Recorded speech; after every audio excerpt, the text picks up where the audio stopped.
I met him in Istanbul in the UBC. His son, he says is about even, lost in the finals to Akiko in 2018 in Monte Carlo, and Thomas lost in the finals of Cyprus to Ronnie Rubin. So they're very famous for losing in the finals, but they're very, very, very fine players and real gentlemen. He's from Hamburg, Germany. Marc Olsen, of course, is from Denmark. And here we go. Let's get into this match and look at what's going on here. They're playing to 9. So it's 9 away, 9 away. I love the new book that Mochi wrote with Marc Olsen. Mochi's part of the book starts with the early game. Are you blitzing or are you priming? And I was just about to say that very, very clearly Marc Olsen is playing a priming game and Thomas is playing a blitzing game because he had the 3-point made. But that's changed quite a bit with that double one roll. Okay, so you got to like Thomas's position here because it's a pretty strong prime, but Mark's got a decent game too. Just I think John O'Hagan taught me the term spaghetti board, a Swiss cheese board. I'm sorry, I got spaghetti in my mind because I love pasta here. I'm a pastafarian. Okay, so there's that hole in the board, the open 4-point that Thomas has that Mark doesn't have. He's more solid, so that's really worth something. I have no clue how I would play this 4-1. Splitting has its dangers of getting blitzed, but staying back has the danger of being primed in. I think you have to split because almost certainly, almost certainly Thomas is going to make his 8-point, so you really don't want to be stuck on the ace point, but you don't want to be blitzed. So everything you do in backgammon's risk and reward. I think he made the right play. We'll see. I don't have an XG stream. Later on in the week, there are 2 streaming channels. On my channel, the number 1 channel, where we'll have, generally speaking, the higher matches, we will have an XG feed. And elsewhere, we can just use Justin Knoll. He's as fast and good as anybody. Okay. So, you're black. Do you take this cube or not? If you're Marc Olsen, do you take? Oh, he took. I wasn't sure. Wow. I would have been inclined to pass. But if he took and he's a grandmaster and I'm sitting here doing commentary, it probably was a take. I would have passed that cube. And the hit is a very, very big play. You win a lot of gammons. You don't want him to anchor. You don't want to get hit back, but you sure don't want him to anchor. That's a good roll for Mark coming in. It's going to be hard to hit and cover. He doesn't do either in the inner board. They're starting the Mochi Millions as a side event. It's more like a chouette type game or a game like with chips. It's very interesting concept. I almost wish I wasn't doing commentary and could play, but I'm enjoying doing this too. And I never lost money doing commentary.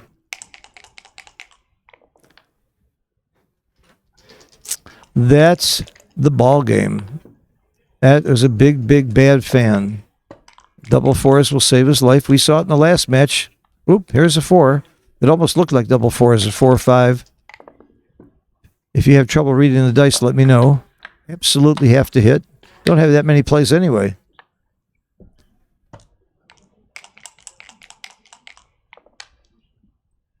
Dice on checkers are not good in this tournament, and we're not playing legal moves. We're playing responsible moves. You can call it on your opponent if you want to, or you can let them make a mistake. I like that. I think that's the way backgammon should be. I can't think of any other sport or game where you're supposed to help your opponent do something where they screwed up. So the reason I was for legal moves before is when we were playing with 2 sets of dice and it was too hard to wait until they picked up the dice and then prove what was rolled. But now with 1 set of dice, I see no reason to playing legal moves. But that still is the standard for the WBIF, the World Backgammon Federation, International Backgammon Federation, and I hope that'll change. They're discussing it. Again, a big shout out and thanks to everybody on that committee for doing a lot of work to unify the rules. Even if you don't like them, we need unified rules. We're a legitimate game and sport. We shouldn't have different rules every time you walk into a tournament room. So Now you start thinking about backgammons. I think you only think about not leaving shots.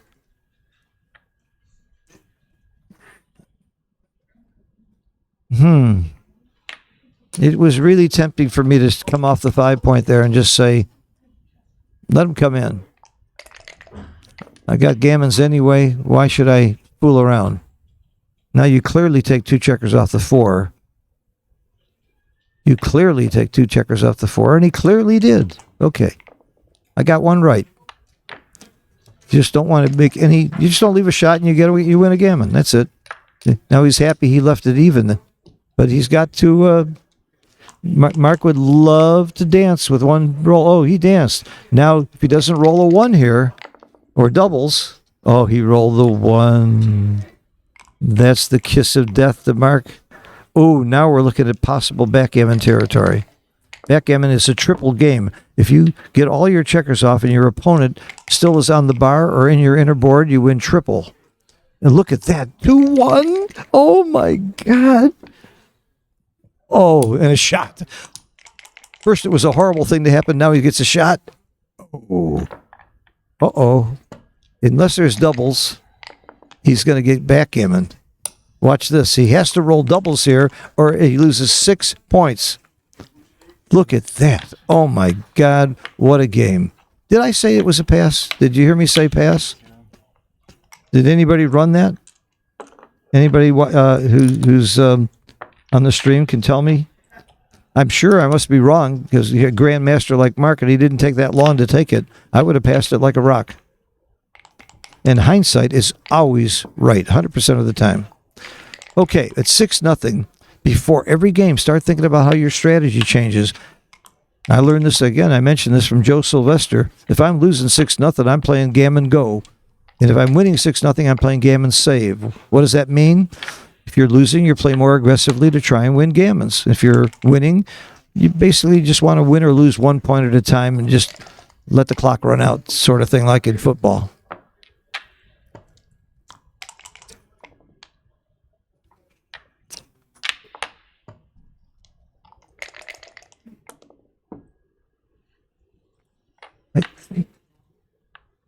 Okay, you hate to have 3 checkers on your 24 point, but making that point was big. I would have thought about that a little bit, but I'm sure he made the right play there. Points is points. Jacobs always used to say that. A point's a point. And he says pips are pips. He's so right about both. I split both back checkers here. That's my play. Wow. They're playing on one of the beautiful FM boards, the Galaxy boards that you can buy on the Galaxy shop, which is an amazing shop with a lot of great products.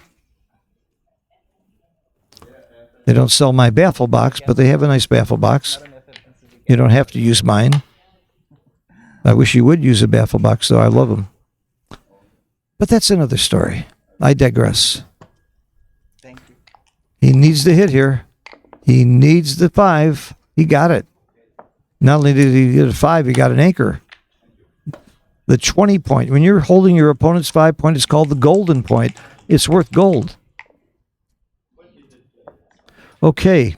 Amir Ashragi, my good buddy, tells me that it was a big pass, according to XG++. 0.39. Hi, Amir. Wish you were here. I've got a lot of people that I really love and miss from Iran that I don't see here right now. And by the way, I happen to be Jewish, and we're very good friends. This backgammon crosses all those situations where even countries that are at war with each other, we're friends. We love each other. We have things in common. We care about people, and we love this game. Okay. 6-3. So what do you think about when you make a checker play? You look at the different plays and try and come up with the best play? That's one approach, but the best approach is to think, what is my game plan? If you come up to the conclusion that you're getting killed in the race and your plan is to try and get a shot and hit it, that's why you leave that checker back there. Normally, that would be silly. You know you're going to get hit, but you want to get hit here. It's not. It helps your timing. It helps you get a chance to hit him. So what Marc was thinking there is, how am I going to win this game? I'm going to win this game only if I can get a shot and hit it. If he was winning the race, he might well lift that blot and run.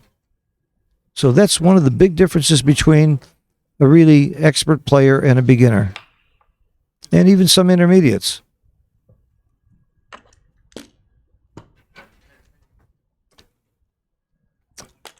I like this cube.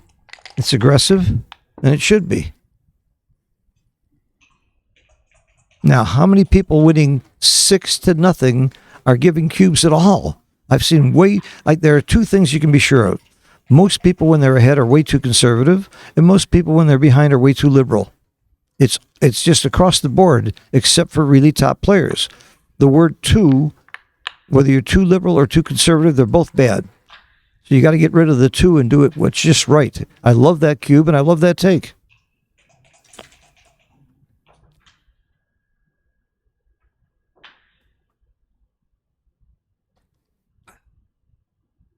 What I don't like about the Iranian players, and I'll say this publicly, they don't get to make it to that many tournaments and they still play great. It really makes me mad that they can be that good. They must play a lot internally or do something in the water there that makes them great backgammon players, because they sure got a lot of them.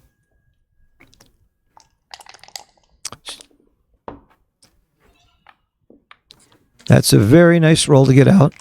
The race is always a factor in backgammon. If you can't count pips quickly, you're going to have a problem, even in positions like this where there's contact. You need to know, am I up, am I down in the race by a little or a lot? That's usually all you need to know. You don't need to have an exact count. And right now, white is winning. You just eyeball it. There are a lot of good tricks that'll help you count pips faster. And I've got actually a couple of videos on it. Art Benjamin has a couple of videos, and he took a couple of my ideas and he gave me credit for it. So he certainly didn't steal. Of course, half of my ideas, 90% of my ideas, I stole them from somebody. Okay, this is kind of a quiet game. This is what we call an anchor game, a high anchor game. And still, what is Marc's goal? He's got to get a shot and hit it. Well, what's Thomas's goal? Duh, don't leave a shot. Don't get hit. You're winning the race. You're behind in the race. You got to find another strategy to win. Usually it's either hitting or blocking, but there's a combination strategy we're looking at right now called an anchor game. That's what we call the fourth game plan. Most people who've been playing this game for many years always thought there were 3 game plans, but when you add the anchor game, you've added another dimension to the game and another way to play this game. Why should it be a 4th game plan? Because it plays differently than the other 3. It has different strategies. So we teach at the Backgammon Learning Center, there are 4 game plans. And I owe that theory mostly to Perry, who is a protege of Paul McGrill, who believed the same thing. I was referring to Perry Gartner, my dear friend and partner, and hope you're listening out there and hope you're doing well. We love you and Norma and wish you were here. He was a semifinalist in Monte-Carlo twice. Okay, if he doesn't leave a shot, and he doesn't now, he's a monster favorite. He's going to take a 8-0 lead. Open mouth, insert foot. Oh, here comes Marc. Now Marc's going to win this race because I already conceded it. That's backgammon for you. If I had a score sheet and we were in a chouette, I'd have scored it by now. And then I could see Jason Briggs or Carter or one of my buddies that I play backgammon with throwing the pencil at me, yelling at me for, see, I was right to score it. He got the 6 in return. Okay, now we can score it. That's for sure. Look at Thomas smiling and Marc smiling. They're good friends. Again, they were both in Istanbul. I had the pleasure of doing the commentary there, watching Thomas play. He did not make it to the final group, but he played very, very well. He proved that he deserved to be in the UBC in that tough competition. We all know who won that competition. Big surprise. A guy named Mochi won the competition and is going to be in the finals against Sander, who's going to defend his throne sometime. I believe it's in December in Copenhagen, I believe. But you'll certainly hear about it. This game is over. This match is not over, though. I think, who knows the match equity here? What are your odds of winning at 1 away, 9 away Crawford? It's got to be like 8%. I think it's in that range of 6 to 8%, which means what I'm saying is that Marc's going to win this match about 6% of the time. Now, let me tell you something. If his odds were 1%, he would be playing just as hard as if his odds were 99%. That's the kind of pride these players have in their skills. They know these matches are being watched by everybody. They know it's going to be recorded and streamed, and it's going to go on their record. And win or lose, they want to play well. They care about they have an ego. They care about their ego. They care about their skill. If you play this game to win, you are going to be disappointed a great deal of the time. Mochi doesn't win. I think what's he win? 1 out of 6 tournaments he enters, something like that, and he's the best player in the world. You should be playing this. Your main competition is sort of like, I think it's like golf. Your major competition in golf, you're playing against yourself, really, to hit the best shot you can. That's what you're doing in backgammon. Make the best play you can every time. And now, because of the computer, because of Extreme Gammon, we know what that best play is pretty much all the time. Is Extreme Gammon perfect? No. But it's better than any human, and it is as close to perfect as we've ever gotten in most positions. In a few positions, even Xavier, the developer, admits it's not quite that perfect in back games and snakes. How often do you see a snake? Snake is when you have an outside prime that you have to roll forward. You see very few of those. And back games, he's working on it. We'll see. Hopefully we'll see some progress on that in the future. All right. I kind of like to see Marc coming back here. He's got a strong game. Does it matter if he wins a gammon? That's the other thing you think about when it's Crawford. Does it really, really matter? The answer is not very much. All it does is remove the opportunity for your opponent to have a free drop.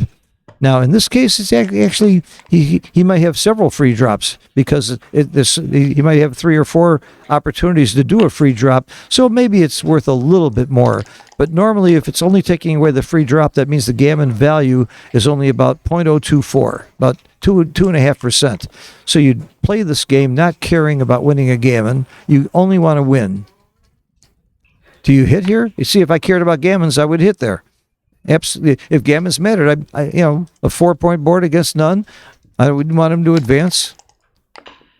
But at this score, I think he made the right play. Why hit and go back and recycle? Well, it's interesting. The hit was something I would have thought about, too. Do you bring 2 down or do you race now? You race now. His thinking is before he has developed his board and getting hit doesn't hurt too much. And he doesn't want to get stuck back there by staying. So this is a very reasonable play. However, the downside is you're also giving him a 6-3 in addition to the pointing numbers, which are quickly, we can say there's 9 pointing numbers plus double 4. So there's 10 pointing numbers plus 6-3. That's 12 good numbers if you come around. So I like this play. I don't want to give him 12 good numbers. I can't think of that many good numbers here. Obviously 6-2, which never happens. Oh, what happened? 6-2. Oh my God. He left him a 6-2 and he rolled it. God, why are you so strict? And the dice gods are more strict than anybody else. Only backgammon has those kinds of swings. And those, I mean, when you turn to the turn the river in poker, it gets pretty exciting, but only because it's a big bet. You don't need any kind of a bet to make backgammon exciting. That's why we teach it to kids. That's why it's the best game to teach kids. I use backgammon analogies for just about everything I do. Even when I go to the bathroom, but I'll get into that later. By request. If enough people ask me, I'll tell you how it correlates to my going to the bathroom. Okay, you don't want to block your opponent's 6s because you're actually making it hard for you to come home. So a lot of people here, if you were losing the race, of course you would make the 11 point and block the sixes. But when you're winning, you don't want to make it hard for yourself to come in. So I like his play.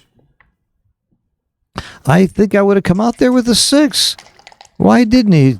I wouldn't mind getting hit there. I must be missing something. I thought the 6 out was right instead of going deep into the inner board like that. That's one I want to look at, because if Marc Olsen did it, I'm sure I'm wrong, but I want to know why I'm wrong. Never, ever make a play because XG says it's right. Find out why. Or you haven't learned anything. I don't know why that was right not to come out with a 6. Well, we'll look at the XG later.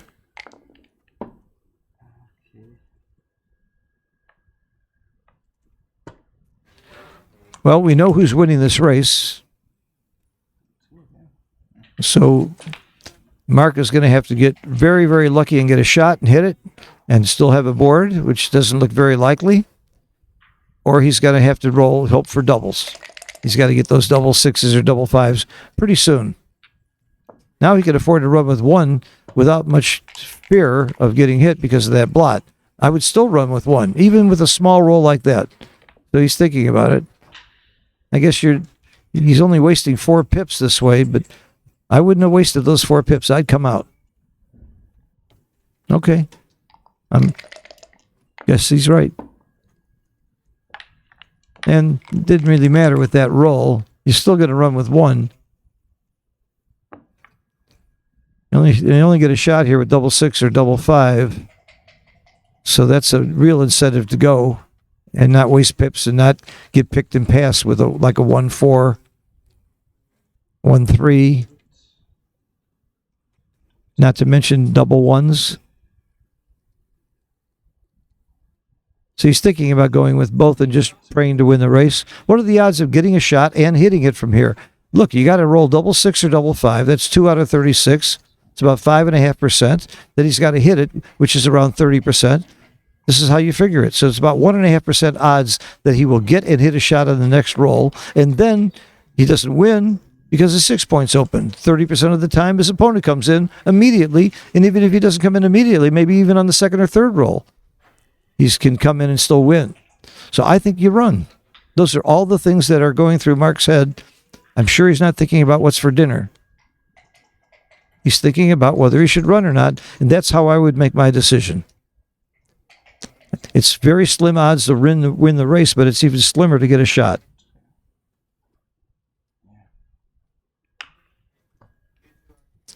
And obviously I'm wrong because Marc made the other play, but maybe it's close.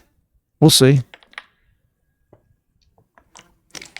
I disagree with 2 of Marc's plays, and that's why I'm doing commentary, and he's a grandmaster and one of the best players in the world, and he writes incredible books, and his latest book with Mochi is a masterpiece. It really is worth buying, and you can get it at Backgammon Galaxy Store. I bought it the day it became available, and not to take anything away from Marc. In fact, I'll give you something. I love Mochi's portion of the book, first portion of the book, Blitz versus Prime. And Mochi said he learned a lot from Marc's portion of the book on cube action. So if Mochi's saying he learned a lot from Marc, that's really a compliment. Mochi is one of our teachers for the Backgammon Learning Center. He's available to give lessons. We have 25 teachers. And here he is learning new stuff that just came out from Marc Olsen.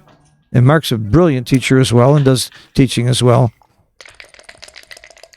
All right, this is close.